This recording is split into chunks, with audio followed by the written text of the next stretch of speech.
The purpose of this presentation is to provide various ways of monitoring student performance, gathering data, engaging all learners, and accurately assessing learning through strategies provided in the text and video clips. I really enjoyed watching Ms. Ruler demonstrate affirmative checking. She kept a great pace throughout the practice and pushed students to evaluate the term disposition from multiple viewpoints in a variety of ways. Prior to diving into the lesson, she introduced the word and asked the students to repeat the word more than once. I love this tactic because it gives students clarity on what is going to be examined. Ms. Ruler also provided an example of the word before having students to infer and share their thoughts about its meaning. I like that she did not allow too much time for learners to give a response, and she used the 10 seconds to take time to walk around and check their data. She also did a good job of helping students to think critically about the word by identifying it as neutral, and then elaborating on why. She also chose to state aloud answers that were similar, and instead of calling on students who had their hands raised, she picked a student to share his response. She used several strategies to help students to search the term in depth, and Ms. Ruler also encouraged students to use context clues, restate the word, use it in a sentence, and underline it to help them to figure out the meaning, and had a student to rephrase her response after correcting her, instead of telling the learner that the answer was incorrect.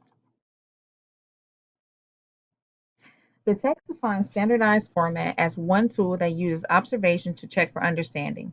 Watching the video clip and reading the text impacted my thinking by helping me to understand the importance of observing students throughout the lesson. Observation will enable me to do a formal assessment and quickly identify the areas of concern prior to moving on to the next task.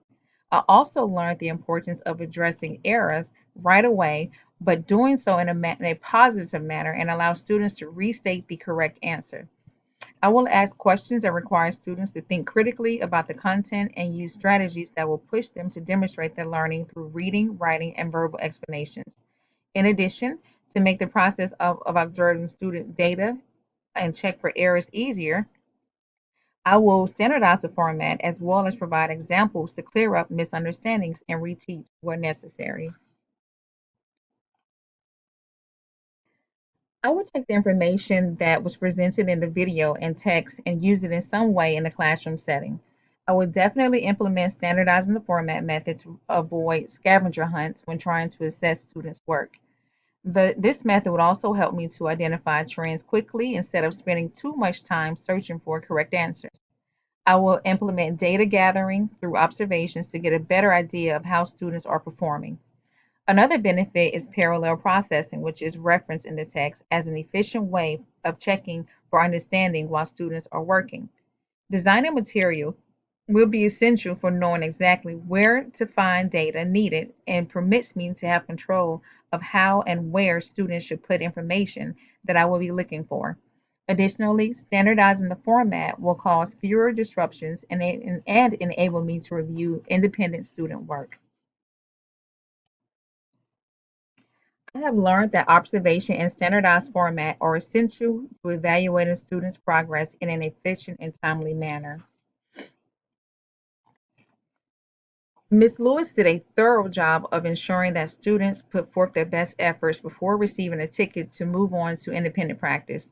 She made the activity exciting by letting students earn the opportunity to do independent practice and comparing it to getting a movie ticket.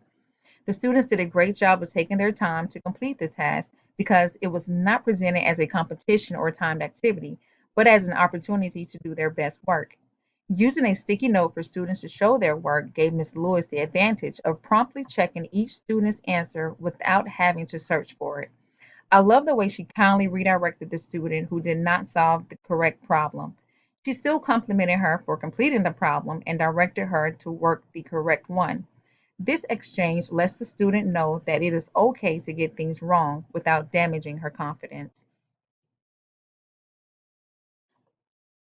As stated in the text, affirmative checking is um, inserting specific points into your lesson when students must get confirmation that their work is correct, productive, or sufficiently rigorous before moving on to the next stage.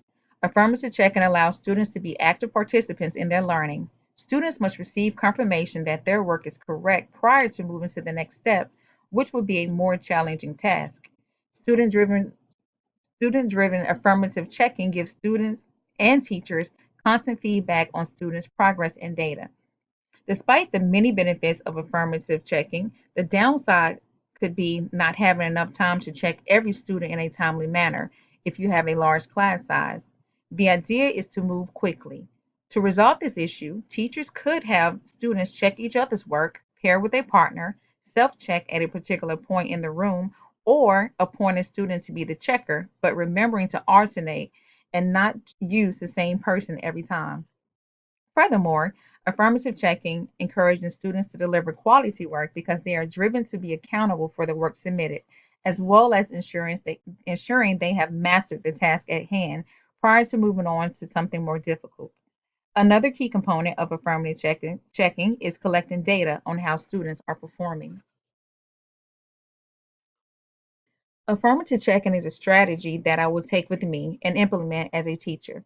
I will use a rubric to ensure that time is not being wasted by having students waiting for their work to be checked.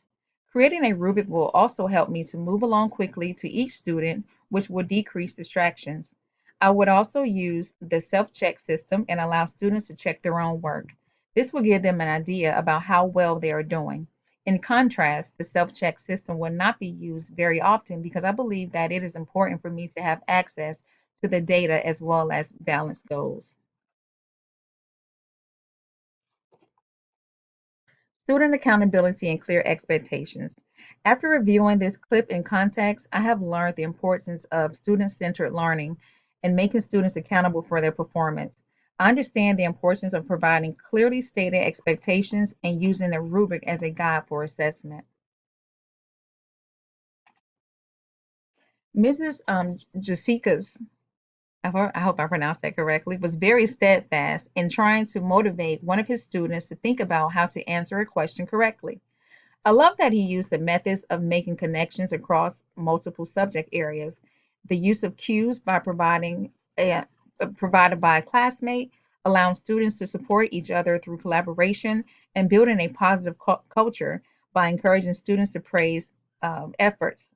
Ultimately, Mrs. Josikas was able to motivate the students to name a group of immigrants and follow up with asking her to define the term to ensure that she had a clear understanding of the information being studied. He also did a good job of engaging the student along with her classmates, making sure she didn't feel as though she was being picked on or singled out. This was a great example of emotional constancy. Mr. Jasikas also, his actions also sent the message that everyone has to try, and not trying is not an option. This information had an impact on my thinking by helping me to view students who often refuse to participate through a different lens. The video illustrated an effective way of getting students to opt in by using strategies that inspire a response. Remaining calm during these situations is very important, and becoming frustrated will only make matters worse and might cause the student to shut down completely. The idea is to build confidence in the learner by helping them to figure out the right answers without feeling alone in the process. Although the focus is getting the student to opt in, the greater task is to foster teamwork by involving all students in the process, establishing community. I also understand the significance of requiring scholars to try. Students will never know how much they can achieve if they are not challenged to do so. I will implement the strategy of making connections between different subject areas to help students understand content they may be unsure of. I will also engage the class in helping the students who is struggling and provide cues to arrive at the correct explanation. Creating a positive culture is imperative and will aid in making students feel more comfortable about not opting out. Reinforcement through student accountability will also be implemented. Students will be aware of the expectations for them to be responsible for participating. We will utilize one of the four formats of no opt out. In the classroom setting, I will utilize one or more of the four formats of no opt out. The first format lets me give the student the answer and have him or her to repeat it back to me. The second requires a student or group of students to give the correct answer and then have the initial student to repeat it. The third format allows you to provide a cue to help the student figure out the correct answer. And the fourth format lets students provide a cue and the initial student seeks to find the answer based on the given cue.